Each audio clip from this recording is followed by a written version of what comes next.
Well, hello, all you wonderful pharmacy badasses. You guys have been thoroughly enjoying our sessions with RJ Hedges, one of the leading, best people, most knowledgeable people about pretty much all things compliance in pharmacy. I've heard lots of messaging from you guys on our previous episodes, and we are continuing our series with Jeff on non-sterile compounding. So there, again, some big changes happening in November. A lot of these changes that we've been talking about are coming really to fruition in November, which is just around the corner. So whether you're watching this at the end of October or you're watching this years from now, these changes are going to impact your pharmacy, and you need to make sure that you are compliant. So we are going to be focusing on non-sterile compounding. And just in case you're not sure, you're like, who the heck is Jeff Hedges and what did I miss? I would like to invite Jeff in. And Jeff, if you can go ahead and just give us a brief overview of all of the things that you help independent pharmacies stay compliant with, because that really is obviously your sweet spot. Okay, thank you. The best way to describe it, all the regulations you hear about, you don't want to know about, you don't want to talk about, we do it for you. We provide all the documentation on policies, the forms, everything's customized to the individual pharmacy. You don't have to remember everything because it's too much. No one can remember it all. So we issue out a monthly task list, and every month we break everything out throughout the year. So every month, on the first of the month, you go in, you click on the task list, and as long as you do everything in that task list, it's not a big deal when a regulator comes in. It's probably a big deal whoever the regulator goes to next, but it's not an issue for you. So we support you. You have a dedicated project manager who's basically your system compliance officer. And it goes on and on and on. I could talk about it. We started in 2006 and we just grew with all these rules and regulations. And yeah, it's huge, which is non-sterile compounding, which is I've been working on since November of last year. And this is by far the biggest project I've ever worked on, not only in my company, but in the Air Force. And I did some pretty big stuff there. And but it is very, very detailed. Yes, there are massive changes coming. And, as tough it is in pharmacy, I've actually been contacted by a lot of pharmacies that are either opening, like they're brand new and they're opening and they're like, where do I start? Obviously, compounding is regaining resurgence. I think the whole GLP-1 craze has made a lot of people refocus on compounding. Certainly that's from a sterile perspective. There's some non-sterile options. But I also think pharmacies are re-falling in love with compounding because it's tough on the regular commercial side. Pharmacies aren't making it with the DIR fees, lower reimbursements, all of the things that cause pharmacy owners headache with their cash flow. Compounding can kind of solve it all. You can have a thriving, wonderful cash-only compounding pharmacy, but you have to make sure you're doing it right. And compounding was my first love in pharmacy. I absolutely love compounding. So I love talking to pharmacy owners that are interested in starting. And when it comes to compliance, I certainly can answer a lot of questions. And then when it comes to accountability, I tap out. I'm like, you need a program of somebody that's really going to hold your hand on this, because it is too much to remember. It's too much to reinvent the wheel. You have more important things to do as a pharmacy owner, like marketing and growth and patient follow-up and patient care, than doing all of the stuff that you guys have already systemized and put together. So the point of today's podcast is to go through some of the points of the things that are changing that you need to be aware of if you're doing non-sterile compounding. And so we're just going to kind of go through some of them. We'll spend a little bit more time on some others. And then, of course, we'll throw you over and highly recommend that you follow up with Jeff and his wonderful team over there, which, of course, everybody's amazing. And in order to find out more about these rules changes and figure out how your pharmacy can become compliant. But we want this to be educational. We want this to make sure that you're aware of the changes that are happening. So, Jeff, I'm going to throw it over to you. Let's first start talking about water. A lot of people ask questions about water because water is a big deal when it comes to USP. So let's go ahead and start with water, and then we'll continue with there. Water in the United States is actually easy.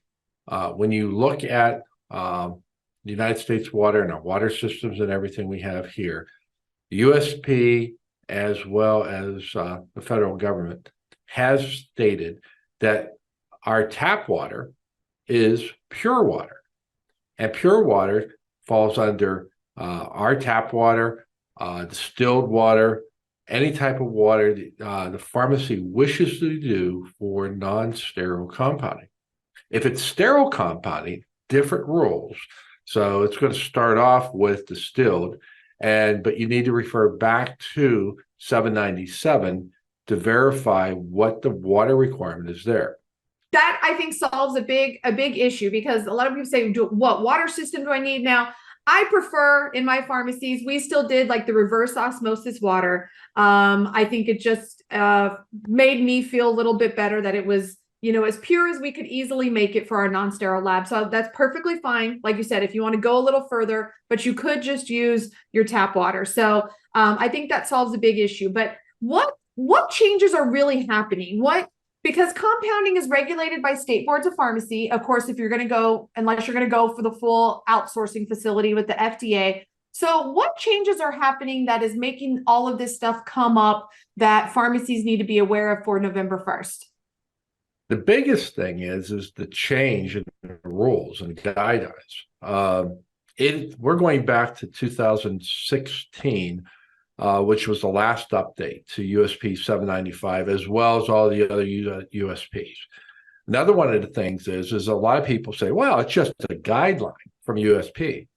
Well, if you read the whole big USP compendium, which is, I think, 1,500 pages or so, on page 4, it actually cites that USP guidelines are part of a CFR, Code of Federal Regulations, which means it's actually a federal law in the United States.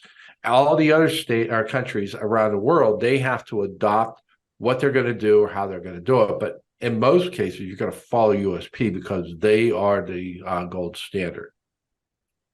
Yep. And many boards of pharmacy will just follow USP exactly. There are always those weird states that kind of go further than USP or change things. We're talking about California and, some others. But for the most part, a lot of the boards of pharmacy will just kind of adopt and rubber stamp USP. Not every state does. Some states aren't going to enforce it, and those kinds of things. But I think for the most part, a lot of states recognize that USP is the gold standard, and that if you're going to be a compounding pharmacy with a state board license that they're approving, that they want you to follow USP guidelines. So what are some of the changes? Let's get into some of the things that pharmacies need to be aware of, that they need to make sure that they are compliant with, so they're not getting in trouble with their state board of pharmacy. One of the first things you need to do is have a designated compounding lab. It could be a separate room. It could be on the corner of a building, but it has to be designated. It's best if it's walled off. It's okay to have windows so the patients can see that you're actually in there, but it has to be designated. As of November 1st, there is no more compounding on a pharmacy counter, behind the counter, or anywhere in the retail section if you have a retail section. Very imperative. You cannot do this. The next item is the hazardous drug negative pressure room. This room has to be secure. It has to be airtight. You have to have some kind of all your environmental controls to ensure that you get 12 air changes per hour. And as you go through this, you can't just put something up and say it's okay. This unit has to be tested. It has to be able to do this. To do it on your own, it's pretty expensive. It's also pretty expensive if you put you hire one of the companies that have these prefab units. They're the best because they come in, these companies come in, they design it, they put it in, they make sure everything's set up for you. You get a certification that's there, and off you go. The next thing when you look at your negative pressure room is that, one, you have to store all your hazardous drugs within the negative pressure room. So you don't want to make it too small. The next item is is the amount of people you're going to have working in there. For example, if you have only you're ever going to have one person compounding, it can be a little bit smaller. But if you're going to have 2 or even 3 people compounding in that negative pressure room, you have to have enough space for all the people that you're going to have compounding at the same time. You got to make sure you have a sink, dishwasher. Some states require a dishwasher. Whatever you do, you have to look at all the requirements and make sure that they are in there. But again, the environmental controls. But then it moves into your personal protective equipment.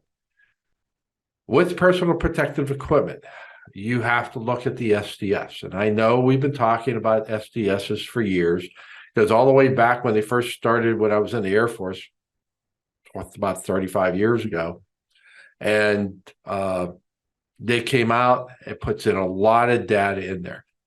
The biggest thing in there that you need to review first is the personal protective equipment. Now, each drug has its own PPE requirement. So, for example, you have someone working in the lab, negative pressure lab, and their requirement for that drug is a N95 mask and protective gloves. Fine, no problem. If someone comes into the lab and they're going to do a compound, which happens to be a hazardous drug as well as a hormone, then you have to follow the rules for that, because you're going to need a respirator that's been personally fitted to that individual.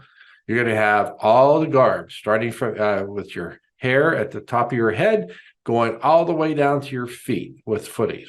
The gowns, everything will be there. So if that person walks in to do a compound and the other individual that's there is with a N95 mask, that person has to go outside, get garbed up, and then come back in. No exceptions. So the easy way around this is look at all the items you have. Pick the most restrictive, and then make that your actual standard for working in the negative pressure lab.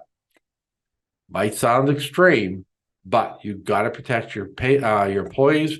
You've got to ensure that the state board inspector comes in and there's not going to see 2 different types of people in that lab with different types of PPE. So it is very, very important that we do this. The other thing is I get people saying, I don't need a negative pressure room. All I'm doing is non-sterile compounding. And it says, well, you don't do hazardous drugs? Nope, not at all. Then I ask the question, you plan on doing hormones? Oh, yeah, I'm going to do that. That's where all the money is. Guess what?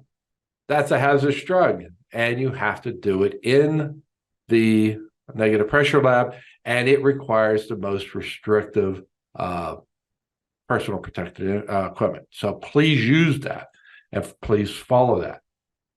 Also, you need a spill kit, and that spill kit needs to be inside the negative pressure room, because that's where your hazardous drugs are stored. That's where you're going to do the compounding. So it needs to reside in there. And you got to make sure it's in there when you're compounding. So, and it's not something you're just going to buy at the grocery store. It's a spill kit for babies who vomit or poop or whatever they may be doing. That's one thing. That's technically in a pharmacy, that is a biohazard, but it's not a spill kit for this. And inside the spill kit, we also have other requirements in there. You got to have them absorbent. You got to have a couple other items. We also have a bag requirement. So if it is a hazardous drug and it's being all the PPE and everything gets disposed into a yellow bag. If it is a hazardous drug waste, then it has to go into a black bag. And then we have the one we've always seen is the red bag or red containers, and that is the for biohazards.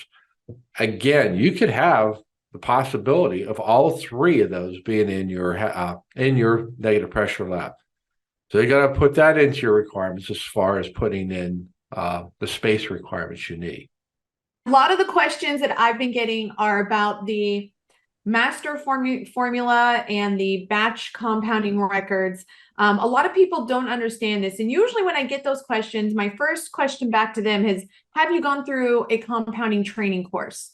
Because when you're reading a lot of this stuff, if you really haven't been trained and haven't been explained, it sounds very confusing. And usually when I get some certain questions from compounders or people who want to be compounders, I kind of know right away that they haven't gone through any sort of formal training course, and they're just trying to figure it out.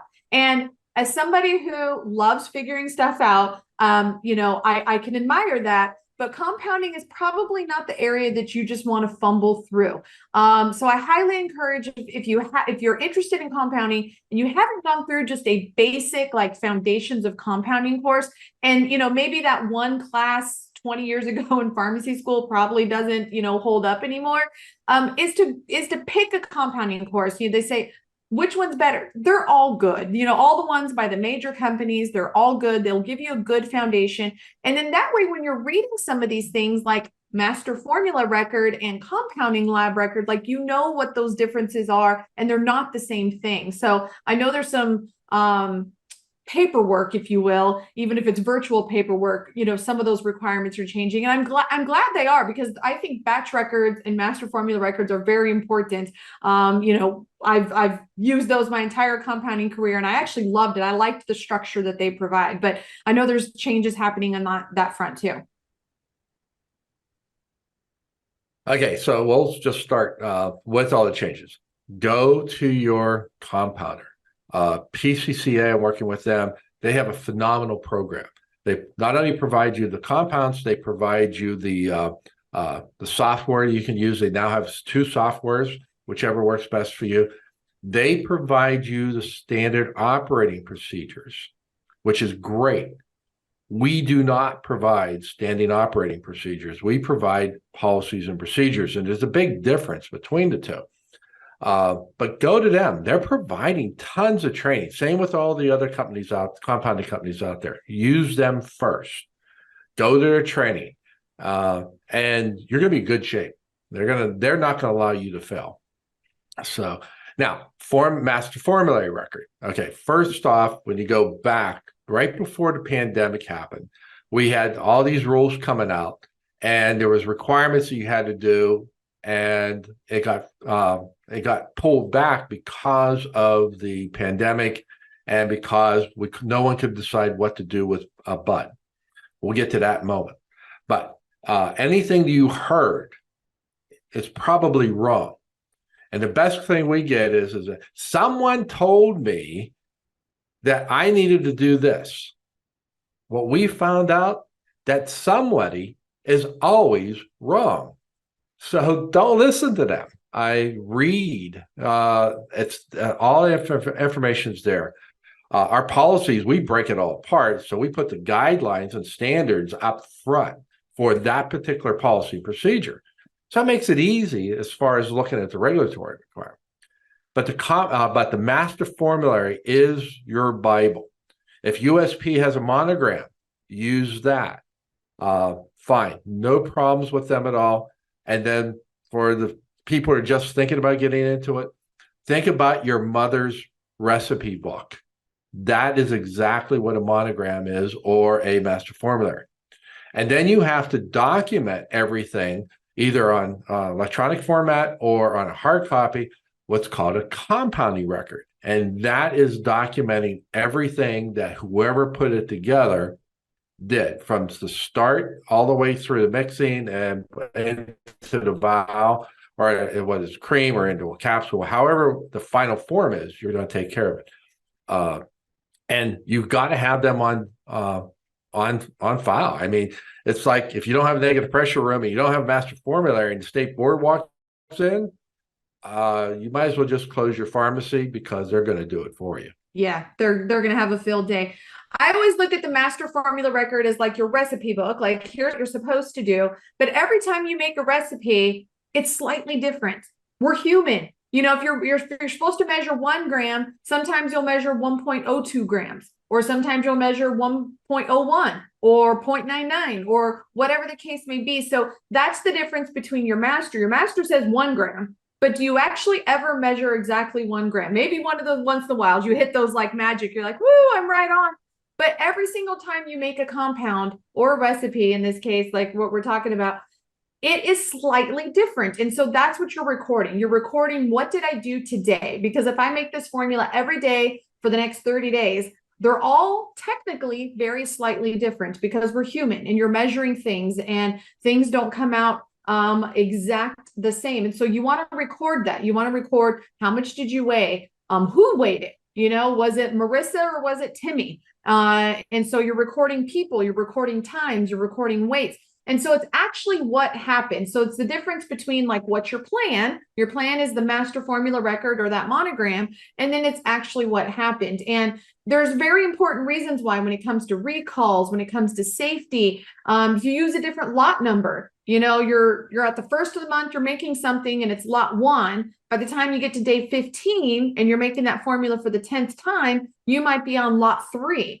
And you might get a notice in 3 months from your manufacturer that lot 3 was bad, but lot 1 was good. And so you have to be able to differentiate between those. And so that's why it's so important that you differentiate between the plan and actually what you used and what happened on that compounding lab record.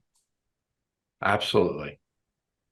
So let's go into a little bit of like the cleaning requirements. I would probably say cleaning and deactivating is probably one of the most confusing areas that even seasoned compounders get a little tripped up on. So let's talk a little bit about cleaning and how you do and what you do for that in the lab.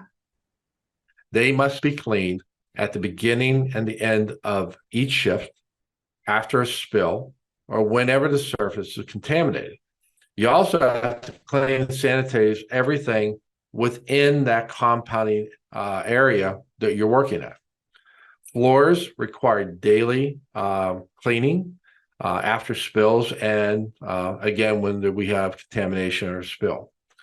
Walls every 3 months. You're gonna clean the walls. If you have a spill, again, you're gonna go through that.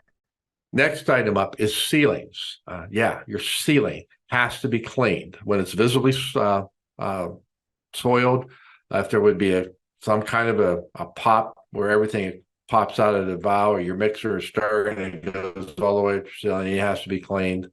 I will say you're not a real compounder. You're not a real compounder, Jeff, until you've gotten your ceiling dirty. Like I'm just gonna say it. Like it's gonna get dirty.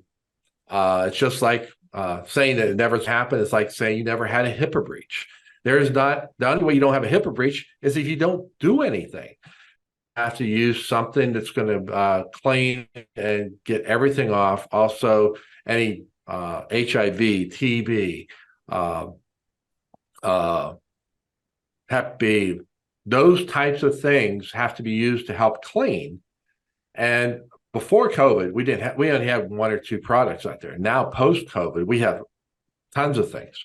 So use them and don't be afraid and be proactive. I mean, do you really want to work in a dirty area? And does your patients even want to see your compounding lab that's all cruddy?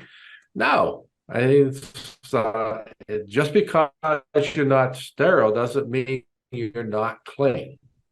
Yep, absolutely. And keeping track of all of that. So even just a few things we've talked about, there's a lot of tracking involved. And we haven't even gotten into like training documentation for your employees. And so if you're listening, you're probably thinking, how in the world am I supposed to track all this? And that's just it. That's what we said. You can't try to remember it. And certainly you can create your own checklists and documentation, but and like I said earlier, I personally believe you all have better things to do that can grow your pharmacy, and instead go to somebody like an expert like Jeff and his team that they give you every month. This is what you're doing. And if you just do that little bit every month and you do those tasks, you're going to stay on target of being compliant. You're not going to stress when that inspector comes. You're not going to worry when you hear about the guy, in the next town over that got shut down for not being compliant, because that is happening. It's definitely happening. There's some states that are obviously taking a little bit more aggressive approach on that, but it is definitely happening.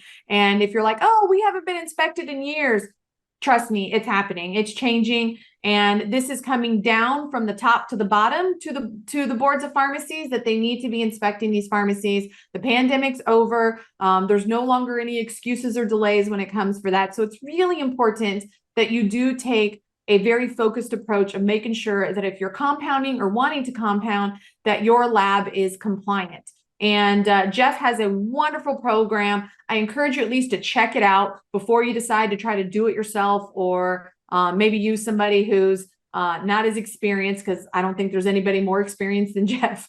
And just go through the process and see how easy they make it. I will say it's not easy, but they do a lot of the heavy lifting that in order to comply, it's a whole lot less work with them. So, Jeff, how can someone reach out to you, reach out to your team to go through and see what it is that you exactly how to offer and how you'll make their lives easier? So the easiest way to get a hold of us is either call us. Our phone number is right here behind me, or 724-357-8380. Or send us an email at sales@rjhedges.com. And you also can go out to our website, www.rjhedges.com.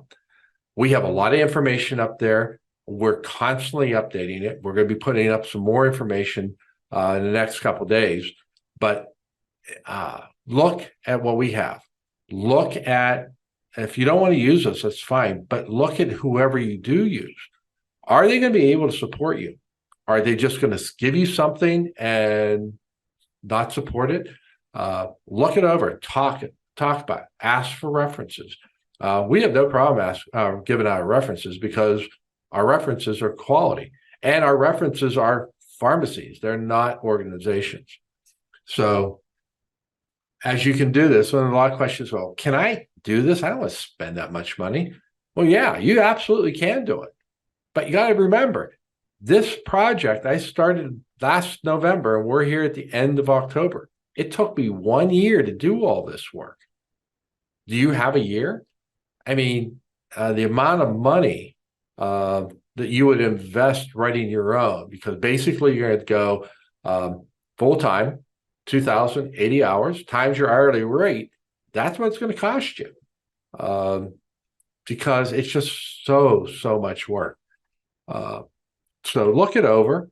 I hope you like what you see here today. Come join us. I mean, my staff is unbelievable. Lisa's been saying here it's all about me. No, it's not. I'm just a pretty face in front of you. That's the joke of the day. But anyways, my staff is right there. You get a dedicated project manager who becomes your assistant compliance officer. We're training our staff right now on compounding, and it's going to be difficult for them. But we have all the items that you need. We have a search engine, so if you need that, the task list. There is a lot of things we do to support you. So if you need help, give us a holler. If you want, if you're not sure, give us a holler. Sales staff will go through and actually interview you to make sure you have what you need. If you have everything you need, no problem. But if you don't and you need help, let us have a chance. Absolutely. All right. I hope you've enjoyed these compliance series.